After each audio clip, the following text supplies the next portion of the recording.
Hello दोस्तों, स्वागत है आपका अपने यूट्यूब चैनल तपस्या में। आज का अंतर्राष्ट्रीय मुद्दा है अर्मीनिया और अजरबैजान की जंग। 29 दिनों से चल रही अर्मीनिया और अजरबैजान की जंग खत्म हो गई है। दोनों देशों ने 26 अक्टूबर की आधी रात से युद्ध विराम लागू करने पर सहमत जताई है। अमेरिका की पहल पर अर्मीनिया और अजरबैजान के बीच संघर्ष विराम हुआ। यहाँ देखने वाली बात यह है कि रूस ने भी 2 बार कोशिश कर चुका कि युद्ध विराम समाप्त हो जाए, परंतु युद्ध विराम समाप्त नहीं हुआ था। अब हम देखते हैं जो अमेरिका ने युद्ध विराम को रोकने के लिए जो संघर्ष किया है वो देखते हैं सफल होता का नहीं होता है।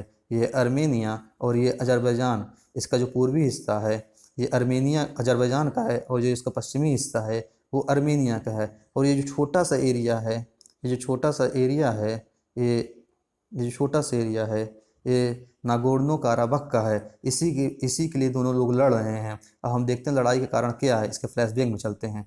ये है वर्ल्ड मैप में रसिया है और ये यूएसए है।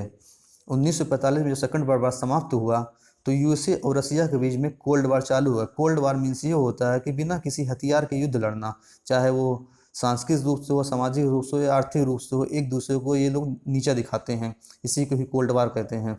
अब 1990 से पहले रसिया यूएसएसआर का पार्ट था। 1991 से पहले रसिया यूएसएसआर का पार्ट था। 1991 के बाद क्या हुआ, यूएसएसआर 15 देशों में टूट गया। उसी में उज्बेकिस्तान, कजाकिस्तान, तुर्कमेनिस्तान, अजरबैजान और अर्मेनिया भी थे। ये यहाँ हुआ क्या, जो ये रसिया है इसमें एक छोटा सा प्रांत था जिसे हम चेचन्या कहते हैं। ये चेचन्या ने क्या किया, ये भी जब यूएसएसआर अलग हुआ तो ये अलग नहीं हुआ था। चेचन्या चाहता था वो भी अलग हो जाए, तो चेचन्या बार बार रूस पर हमला करता रहता था। तो इससे रूसी लोग काफ़ी खफा थे।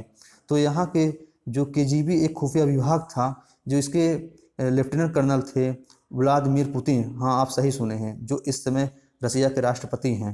उन्होंने क्या किया, ये जो चेचन्या प्रांत है यहाँ के आतंकवादियों से कहा कि आप रसिया पर हमला कर दीजिए, और आतंकवादी ने रसिया पर हमला कर दिया, जिससे रसिया को ये मौका मिल गया कि वो चेचन्या पर हमला कर सके।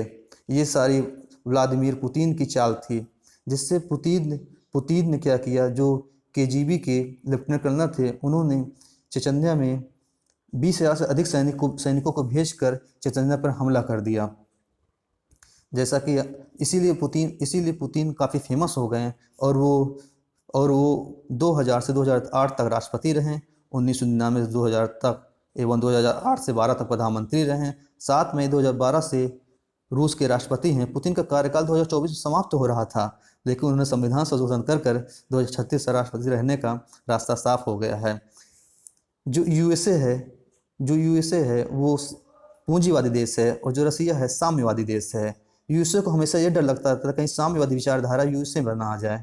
तो यूएसए ने 1949 में अमेरिका सहित 12 देशों ने नाटो पर हस्ताक्षर किया और नाटो का संगठन हो गया।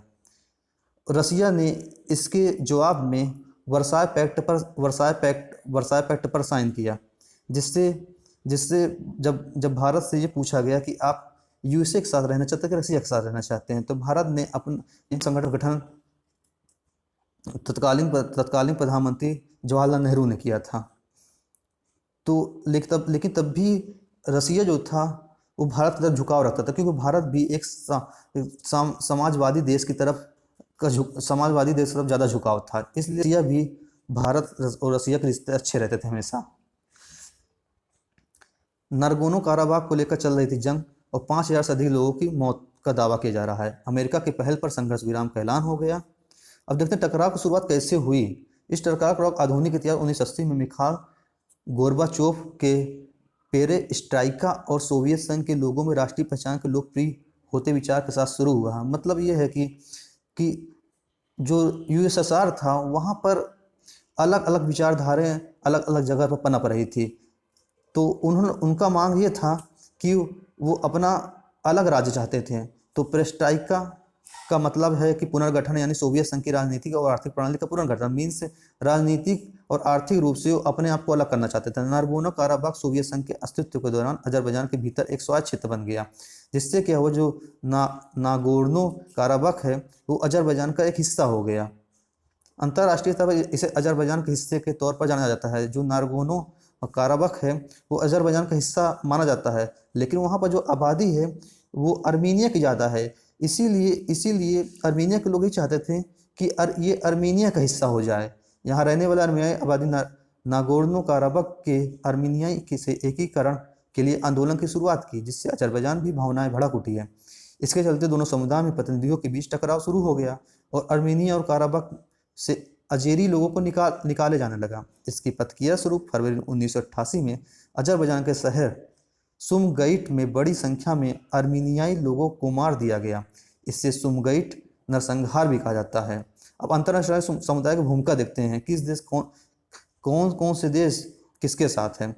रूस, अमेरिका और फ्रांस की अध्यक्षता वाले OSCE मिन्स्क समूह दोनों देशों के बीच बातचीत कराने पर कोशिश करता रहा है, क्योंकि रूस के लिए एक प्रॉब्लम ये है कि वो अर्मीनिया और अजरबैजान के दोनों के साथ रिश्ते अच्छे हैं और रूस OSCE का सदस्य भी है, इसलिए वो किसी की तरफ नहीं हो पा रहा है। उसका जो स्टैंड वो क्लियर नहीं है। तुर्की और अजरबैजान के लोगों के बीच गहरे ऐतिहासिक और सांस्कृतिक संबंध रहे हैं।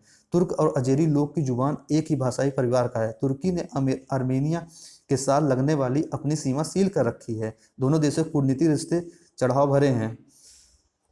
जो तुर्की है वो मतलब खुलकर अजरबैजान के साथ है और ईरान की सरकार को इस बात की चिंता है कि अगर अजरबैजान और अर्मेनिया का संघर्ष नहीं रुका तो उसके अपने इलाकों में अलगाववादी भावनाएं बढ़ा सकती हैं।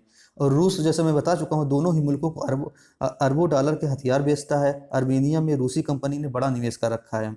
जो